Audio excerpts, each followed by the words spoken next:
Baida mademu tafuteni nyota, umeona? Msikimbilie hizi vitu zingine hizi, tafuteni nyota. Acha niwaibie siri, unaona? Mimi huko nimeshinda nikienda beach, nikienda wapi kuna mademu huko wameweza, ni warembo, lakini sasa wakifika kwa beach huko hawapati masponsor Lakini unapata kuna mwingine tu hata anakaa hivi hivi, lakini nyota ako nayo, anawakunywa kwa kunywa. Unasikia tu mzungu ashapita na yeye, jamaa wa Range Rover ashapita na yeye. Wewe hapo umeoga umeng'ara, yenyewe tukikuangalia uko sawa, lakini sasa wewe unakaa hapo na watu wandudi. Sasa unaona shida iko hapo unakaa hapo watu wenye wanakuangalia ni wale tu wale ma broke men. Hao ndio unawaattract, lakini wale watu wana pesa kidogo hata uattract Sasa wewe siri ni hii, wewe tafuta nyota. Hivi vitu zingine achana naye.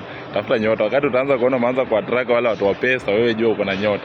Lakini ukiona tu ni hao mayoyo yao wenye wanakanyaga kalesa au kama mimi, wewe nyota una maisha yako itakuwa ngumu. Tafuta nyota kwanza tafuta nyota. Bora wataendelea kukuskip kama posta za waganga na posta za Ruto.